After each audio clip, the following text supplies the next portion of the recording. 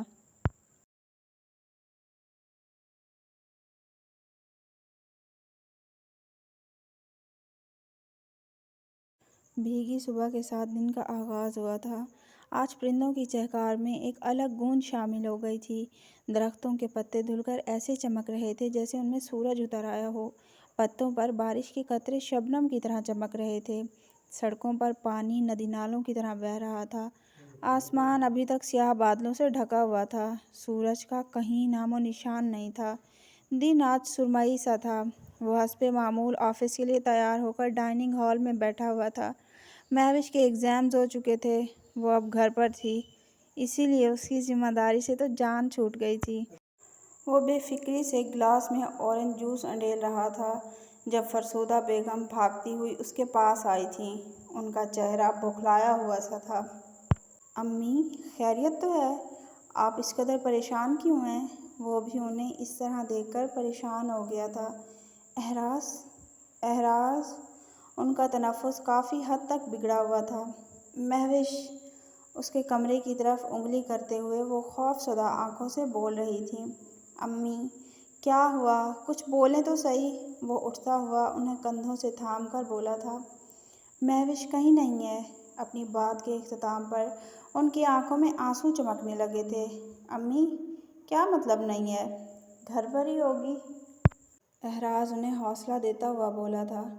میں نے سب جگہ دیکھ لیا، وہ کہیں نہیں ہے، اور یہ سب تمہاری وجہ سے ہے جو ہر وقت اسے طعنے دیتے رہتے ہو۔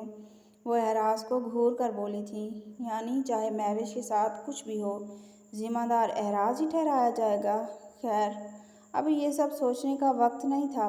احراز جہاں سے بھی لاؤ، لیکن مجھے میری مہوش ڈھونڈ کر لا دو۔ وہ اب آنکھوں پر دوپٹہ رکھے شدت سے رو رہی تھیں۔ امی میں جیب میں لیے پھر رہا ہوں کیا؟ وہ چڑ سا گیا تھا۔ اچھا 1 منٹ میں دیکھتا ہوں، وہ کہہ کر وہاں سے چلا گیا تھا۔ پورے 15 منٹ گھر کا چپا چپا چھاننے کے بعد جب وہ واپس آیا تو اس کی حالت غیر ہو چکی تھی۔ امی کہاں جا سکتی ہے وہ؟ مجھے نہیں معلوم، تم نے اسے ایسا کرنے پر مجبور کیا، ورنہ میری بچی تو بہت معصوم ہے۔ احراز کا دل کیا ابھی کے ابھی مر جائے۔ کیا فائدہ ایسے گھر میں جینے کا جہاں کسی چیز پر اس کا حق ہو یا نہ ہو، لیکن غلطی پر سارا حق اسی کو حاصل تھا، ہر غلطی اسی کی ملکیت تھی۔ بارش دوبارہ شروع ہو چکی تھی۔ وہ گاڑی نکالتا ہوا سیدھا اس کی فرینڈس کے گھر گیا تھا۔ وہاں سے مایوسی کے بعد وہ بہت زیادہ پریشان ہو گیا تھا۔ اس کے پاس اب سوائے پولیس کا سہارا لینے کے کوئی حل باقی نہیں بچا تھا۔ اس نے گاڑی پولیس اسٹیشن کی طرف گھمائی تھی۔ انسپکٹر صاحب، میری بیوی کافی دیر سے لاپتہ ہے، ہم سب بہت پریشان ہیں۔ وہ اس وقت انسپکٹر صاحب کے سامنے بیٹھا ہوا تھا۔ چہرہ متفکر تھا، آنکھیں تھکی ہوئی سی۔ پولیس یونیفارم میں ملبوس انسپکٹر نے غور سے اس کا چہرہ دیکھا۔ چند روایتی سوالات کے بعد وہ سنجیدگی سے بولا تھا۔ 24 گھنٹے سے پہلے ہم گمشدگی کی رپورٹ درج نہیں کر سکتے۔ پلیز سر، میری امی مجھے جان سے مار دیں گی۔ ان کو لگتا ہے کہ ان کی بہو کے گھر سے گمشدہ ہونے کی وجہ میں ہوں۔ وہ گھبرا گیا تھا۔ انسپکٹر صاحب نے چونک کر اسے دیکھا تھا۔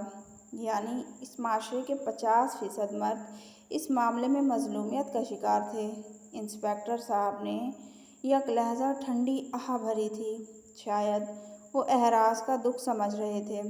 ٹھیک ہے، لیکن فی الحال کارروائی شروع نہیں ہوگی۔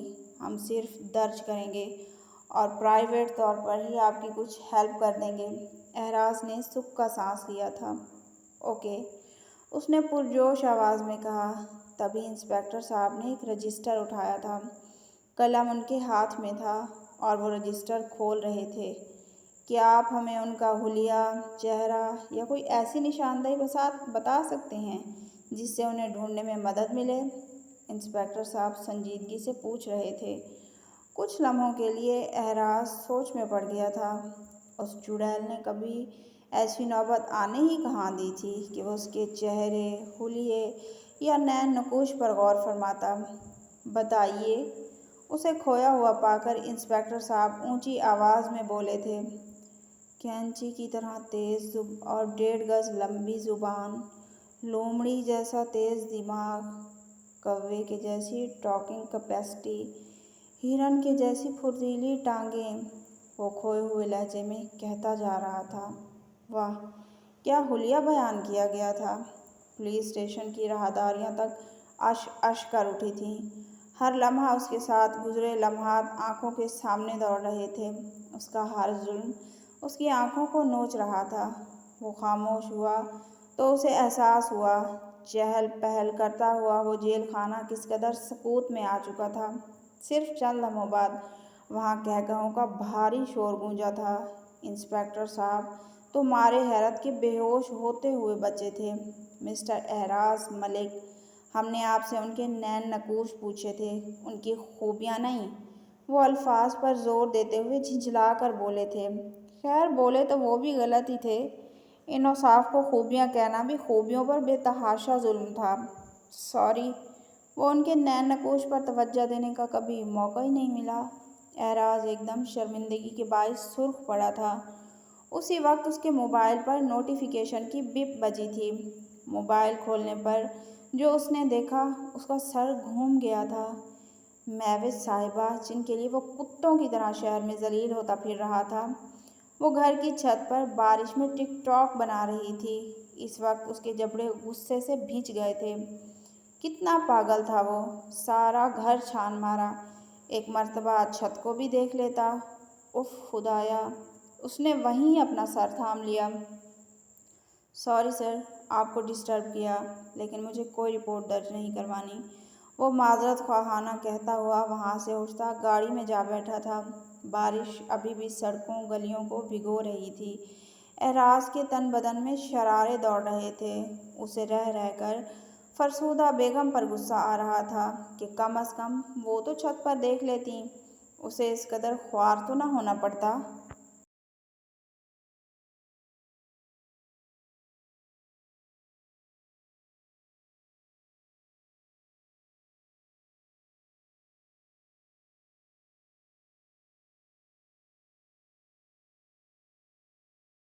اس نے مرکزی دروازے کی دہلیز پر قدم رکھا تو مہوش کے کہکہوں کی کھنکار اس کے کانوں میں پڑی۔ اس کا چہرہ یکدم سخت ترین ہوا، آنکھیں سرخ اور قدم تیز ہو گئے۔ وہ لاؤنج کے پچھلے حصے میں فرسودہ بیگم کے ساتھ بیٹھی کسی بات پر کہکہا لگا رہی تھی۔ یہ کیا حرکت کی تم نے آج؟ وہ غصے سے دانت پیس کر گھبرایا تو دونوں خواتین نے اس کا چہرہ دیکھا۔ وہ اتنا غصے میں آج پہلی مرتبہ دکھائی دے رہا تھا، وگرنہ تو وہ ہمیشہ سے ہی اس گھر کی سب سے مظلوم مخلوق تھا۔ کیا حرکت؟ مہوش نے لاپرواہی سے کندھے اچکائے۔ کیا اسے واقعی نہیں معلوم تھا؟ اعراز، وہ چھت پر تھی، میں وہاں دیکھنا بھول گئی، بچی کی غلطی نہیں ہے، فرسودہ بیگم نے نرم لہجے میں اسے کہا، جبکہ اس کا سرخ چہرہ مزید سرخ ہوا تھا۔ بچی؟ یہ کہاں سے آپ کو بچی لگتی ہے؟ اور سوری ٹو سے، یہ ہمارا میاں بیوی کا معاملہ ہے امی، مجھے اس سے بات کرنے دیں۔ اس کا لہجہ جتنا سخت تھا اتنا ہی وہ دونوں خواتین حیران تھیں۔ اس سے پہلے مہوش کچھ کہتی، وہ اسے بازو سے تھام کر اس کے کمرے میں گھسیٹ کر لے گیا تھا۔ فرسودہ بیگم تو اس کے تاثرات سے دنگ ہوتی ہوئی کچھ کہہ بھی نہ سکی تھی، البتہ ان کی آنکھیں ضرور بھیگ گئی تھیں۔ وہ اس وقت اپنی ماں کے بارے میں سوچ کہاں رہا تھا؟ غصے نے اس کے دماغ کے چراغ واقعی بجھا دیے تھے۔ وہ اسے کمرے میں لا کر دروازہ بند کر چکا تھا۔ مہوش کے تو ہاتھ پیر پھول رہے تھے۔ وہ سہمی ہوئی سی اس کے مشتعل روپ کو دیکھ رہی تھی۔ تمہیں اندازہ بھی ہے تم نے جو آج حرکت کی ہے مجھ پر کیا گزری؟ وہ ابھی بھی چیخ رہا تھا۔ مہوش کو پہلی مرتبہ اس سے خوف آیا تھا۔ اور یہ، اس نے موبائل نکال کر اس کے سامنے کیا تھا۔ وہ اس کے ہاتھوں کی ویڈیو تھی جو اسکرین پر چل رہی تھی۔ وہ بارش کی بوندوں کو اپنے سفید ہاتھوں سے اچھال رہی تھی۔ ویڈیو ہے، اس نے خود کو بااعتماد و باحوصلہ ظاہر کرتے ہوئے لاپرواہی سے کہا تھا۔ کس کو اپنے ہاتھ دکھانے کے لیے تم نے یہ حرکت کی؟ کس کی ستائشوں کی ضرورت تھی تمہیں؟ بولو۔ وہ موبائل بیڈ پر پھینک کر اب ہاتھ سینے پر باندھے اسے کھا جانے والی نگاہوں سے گھور رہا تھا۔ مہوش انتہا کی ڈھیٹ بنی اس کے سامنے خود کو بااعتماد ظاہر کیے جا رہی تھی، جیسے اسے اس کے اس رویے سے کوئی فرق نہیں، لیکن اندر تو اس کی روح بھی کانپ رہی تھی۔ سب لڑکیاں بناتی ہیں، میں نے بنا دی تو کیا ہو گیا؟ واہ واہ، اگر کوئی انسان ڈھیٹ ہو تو مہوش کے جیسا۔ سب بناتی ہیں، مگر تم نہیں بناؤ گی، انگلی اٹھا کر اسے وارن کرتا وہ درستگی کے ساتھ بولا تھا۔ مہوش کا حلق تک کڑوا ہو گیا تھا۔ کیوں؟ اس نے ابرو اچکا کر پوچھا تھا۔ کیونکہ میں کہہ رہا ہوں۔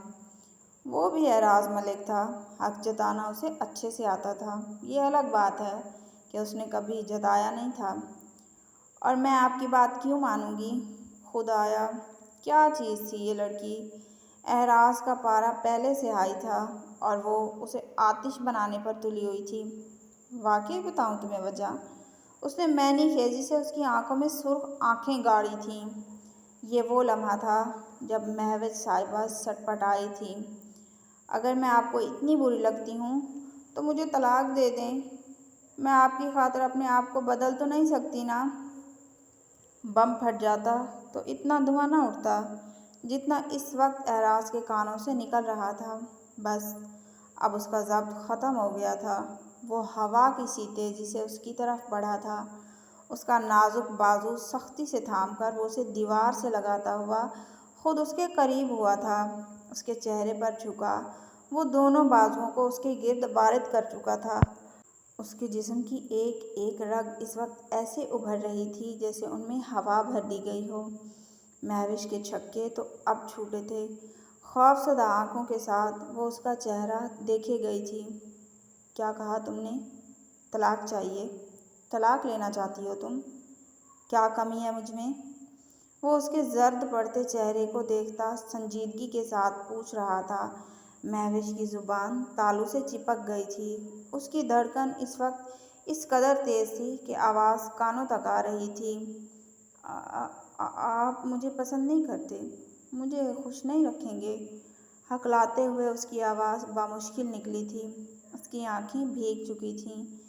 ایک لمحہ لگا تھا کہ موتی برسنے لگے تھے۔ اعراز نے بے اختیار اپنا سر تھاما تھا۔ اف، یہ عورت اور اس کی اوور تھنکنگ۔ محترمہ، کس نے کہہ دیا تم سے کہ میں تمہیں پسند نہیں کرتا؟ اس کا لہجہ اب کافی نرم ہو گیا تھا۔ آپ خود تو کہتے ہیں۔ رونے کی وجہ سے اس کی ناک سرخ ہو رہی تھی۔ اعراز اسے پہلی مرتبہ روتے ہوئے دیکھ رہا تھا۔ بلا شبہ وہ روتے ہوئے بہت پیاری لگتی تھی۔ اس نے دل ہی دل میں اعتراف کیا تھا۔ کب کہا تھا؟ اس کے چہرے کو محبت سے دیکھتا ہوا وہ مدھم آواز میں بول رہا تھا۔ مہوش نے دماغ پر زور دیا کہ اس نے واقعی ایسا کبھی زبان سے کچھ نہیں کہا تھا، لیکن وہ جیسے اس سے بیہیو کرتا تھا کہ اس سے تو یہی لگتا تھا۔ کسی کا بیہیویئر بعض اوقات اس کے دل کے جذبات سے مختلف ہو سکتا ہے۔ پہلے کبھی نہیں کہا، چلو آج کہتا ہوں۔ مہوش کے دل میں سوئیاں سی چبھی تھی۔ مطلب وہ کسی کے منہ سے اپنے لیے نفرت کا اظہار نہیں سن سکتی تھی۔ وہ اس کے کان کے قریب ہوا تھا۔ اس کے سلکی بالوں سے آتی ہوئی مہک اس کے نتنوں سے ٹکرائی تھی۔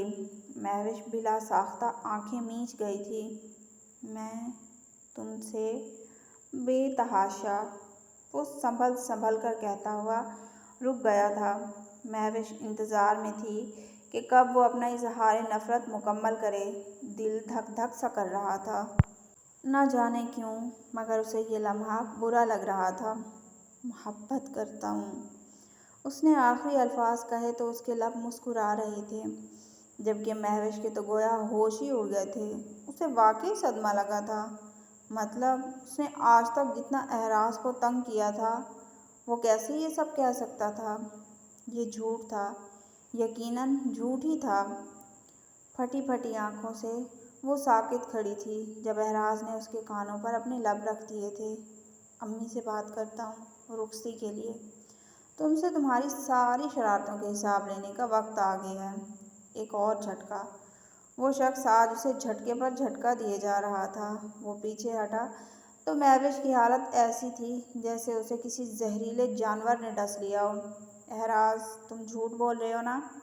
اس کی آنکھوں میں بے یقینی تھی۔ آہ! بے ساختہ اس نے ٹھنڈی آہ بھری تھی۔ لڑکی، شوہر ہوں تمہارا، اور تم سے عزت وصول کرنا میرا ادھورا خواب بن گیا یار۔ خیر، ان باتوں کو سائڈ پر رکھو اور یہ بات ذہن نشین کر لو، آئندہ اپنے جسم کی نمائش سوشل میڈیا پر نہیں کرو گی۔ پہلے کی طرح جسٹ اسلامک ویڈیو اپلوڈ کر سکتی ہو۔ وہ واپس جانے کے لیے مڑا تھا۔ اور ہاں، امی پریشان ہو رہی ہوں گی، اپنا حلیہ درست کر کے نیچے آ جاؤ۔ شکر ہے اسے امی یاد آ ہی گئی تھیں۔ وہ چلا گیا تھا۔ اب کمرے میں وہ اکیلی کھڑی تھی یا اس کی بے یقینی؟ وہ خالی نگاہوں سے دیواروں کو گھورتی ہوئی بیڈ پر بیٹھ گئی تھی۔ اللہ جی، کتنا معصوم تھا نا یہ بندہ، پھر اس کو کون سی بیماری لاحق ہو گئی؟ وہ سر کو تھامے ہوئے خود کو ریلیکس کرنے لگی۔